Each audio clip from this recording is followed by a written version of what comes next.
Welcome back, everybody. This week we're talking about anxiety, still a different aspect of anxiety though, victimhood. You hear that word a lot. It's sort of like a buzzword now, thanks to Kanye. Where it comes from, what it is, nobody even knows that. In this video, we're going to talk about it. What victimhood is, where it comes from, how to manage it in an appropriate way, which nobody really knows how to do. You're not going to hear this information anywhere else. Again, I'm saving your life. To recap from last week though, we talked about anxiety, what it is, where it comes from. Anybody remember? Anybody? That's right.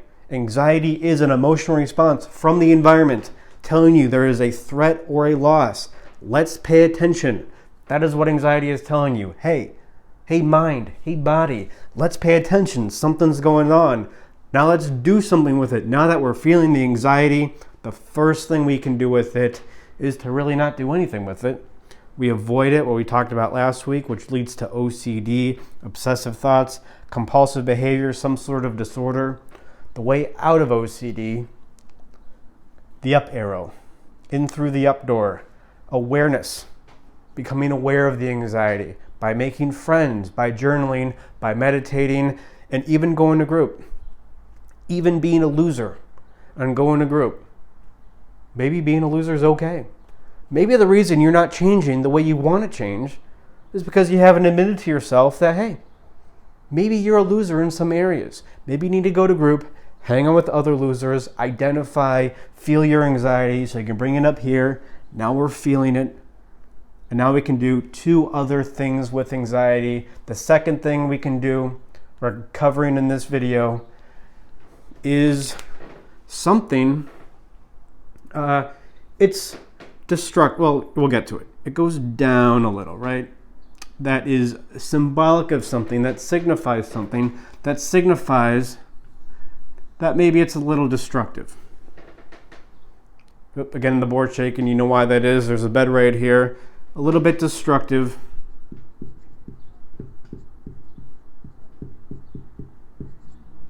Now this is destructive too. Avoiding anxiety is destructive too. It leads to addictions, any sort of undisciplinedness about you, any sort of undisciplined attributes. The ultimate cause is avoiding the anxiety. To cure that, so to speak, as we start feeling the anxiety. This is destructive in a little bit different way. This is being destructive outside of yourself. More self-destructive. This is more destructive, pointed outwards, away from you. And this leads to, the circle's too small. We'll just do this, which emphasizes the ness of powerlessness. It's like a 4-year-old wrote that, isn't it? Oh well, powerlessness. So you're feeling your anxiety. Let's do the dotted line again from last week. We all remember that. We all love that. So you're feeling the anxiety.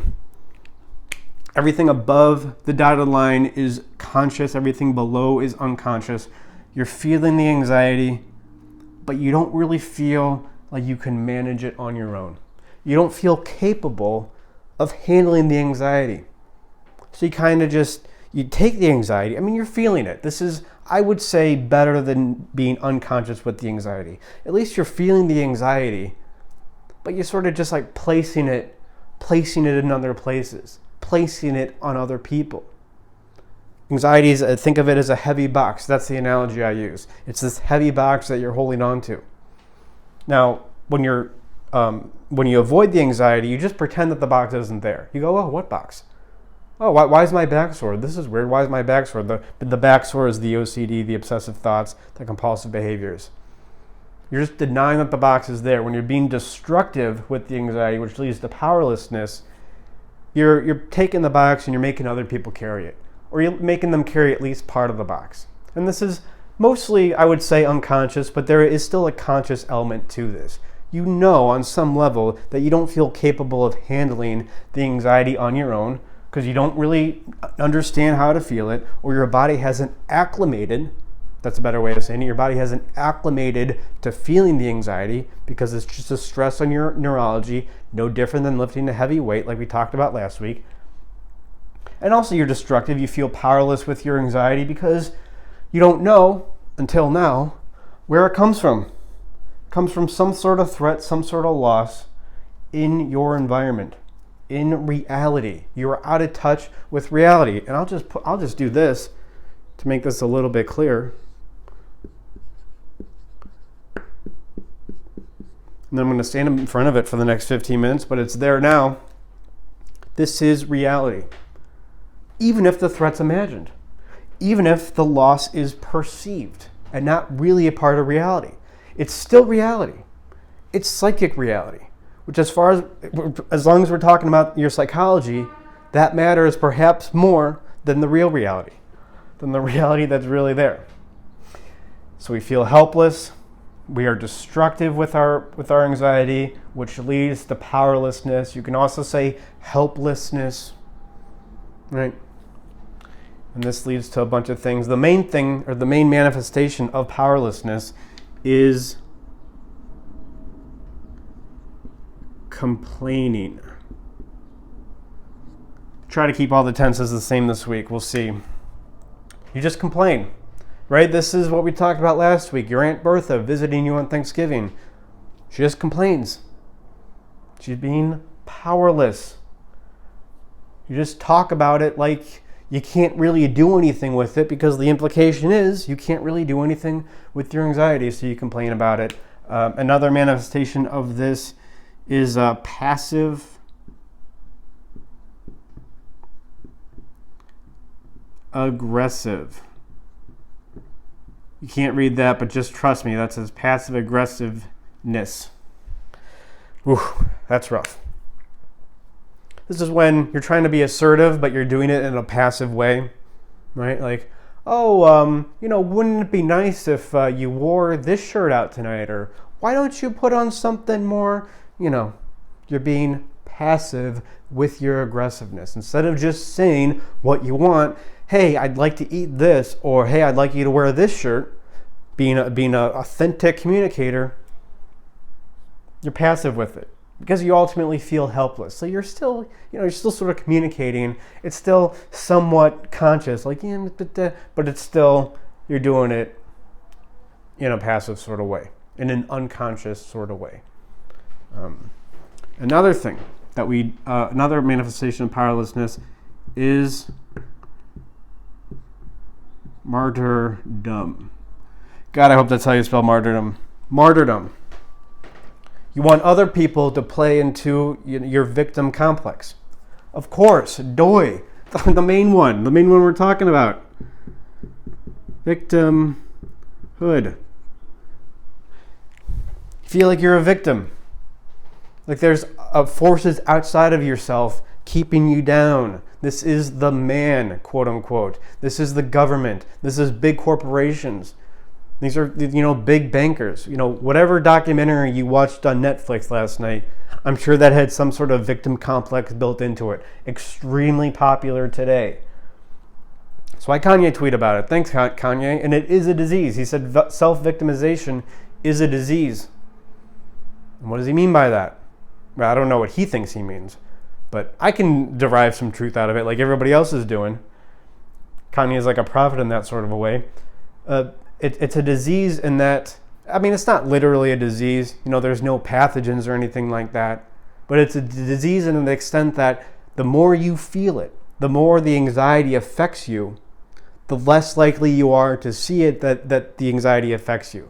So you would think that the more of a victim you feel and the more you persecute yourself, ultimately that's what you're doing, is you're persecuting yourself. It's not the man, it's not the government.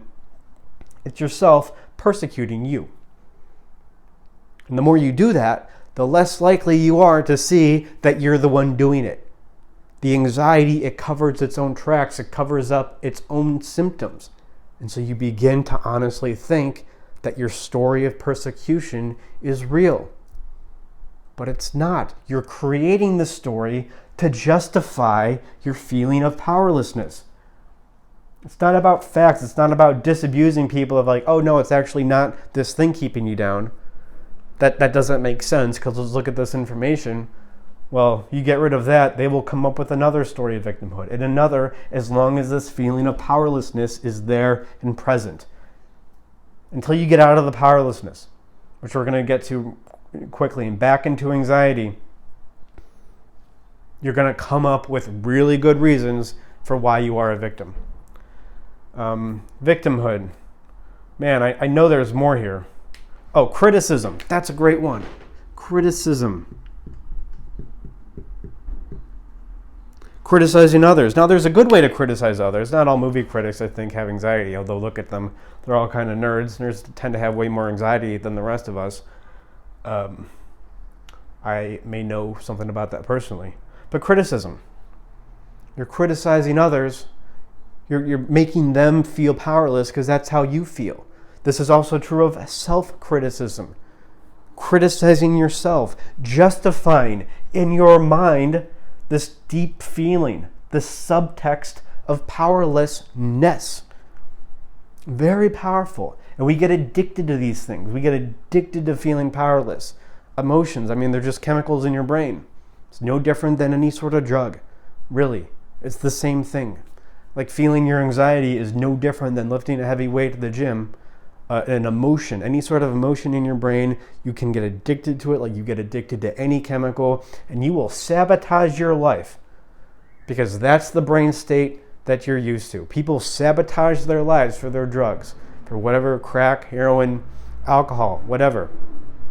You sabotage your life to put yourself in a situation where you feel like a martyr, where you feel like a victim, where you feel a sense of where you feel like criticizing yourself. Oh, also, sort of like criticism is, this is a total mind blower. What are the kids saying today? Mind blown. Perfectionism. You think you're a perfectionist because you want this project you're working on? You know, you want this presentation that you're doing. You want it to be perfect because you want to do a good job. You think that's why you're a perfectionist? Wrong. You're a perfectionist because you like beating yourself up, because you like feeling powerless. It's this state that you're used to because you ultimately see yourself as incapable of handling your anxiety because until now, you never really understood where your anxiety comes from. It's really important to understand. You're not trying to do a good job of this freaking car alarm. It's so annoying, isn't it? You're not trying to do a good job. You're trying to beat yourself up. I can be loud over this car alarm. And what is the one way out of powerlessness? Out of feeling all this crap, or out of the powerlessness manifesting this crap? I'm just going to have to record this whole freaking video over because this car alarm. I'm a victim of this car alarm. That's okay. I didn't really say anything that important in the last 30 seconds or so. What is the only way out of powerlessness? Arrow. Are we becoming aware like we became aware to get out of OCD? Yes. That's it. You become aware of the anxiety. But there's an extra... I'm going to give you a little bit different word to make this not so redundant.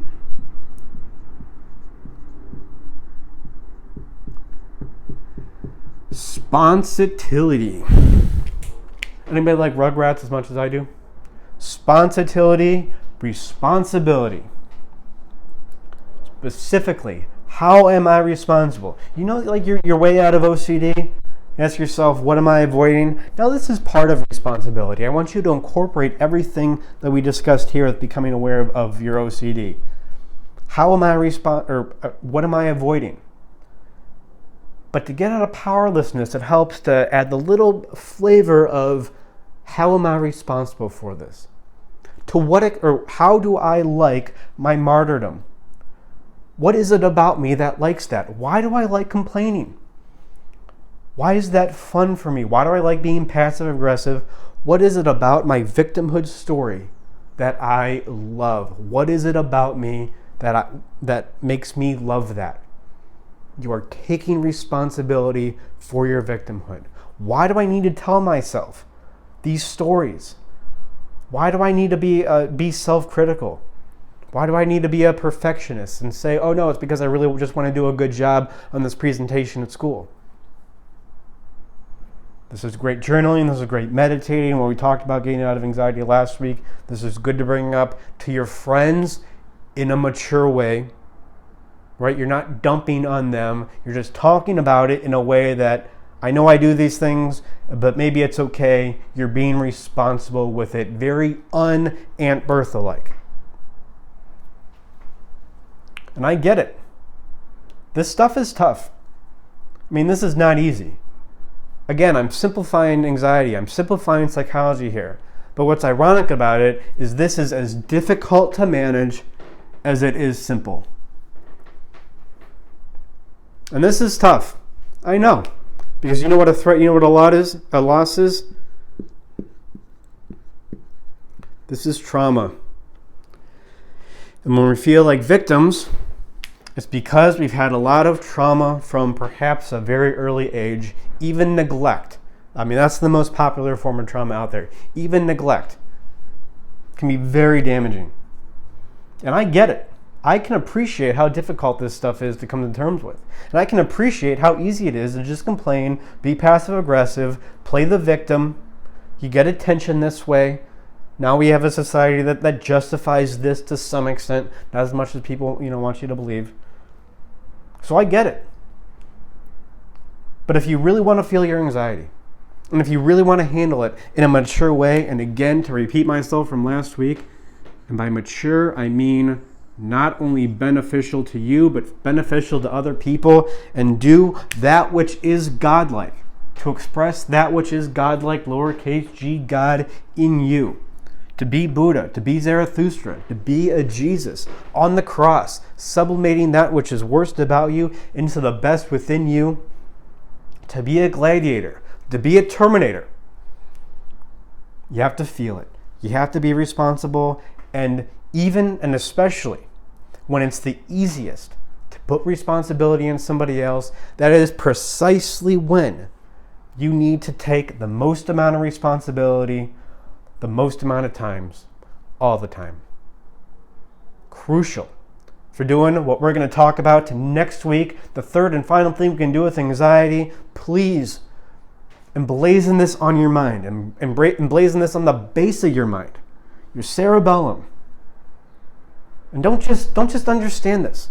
You really have to feel it. You really have to get it. Because it's only then, when you feel what I'm talking about here, that you won't be such a bore all the time.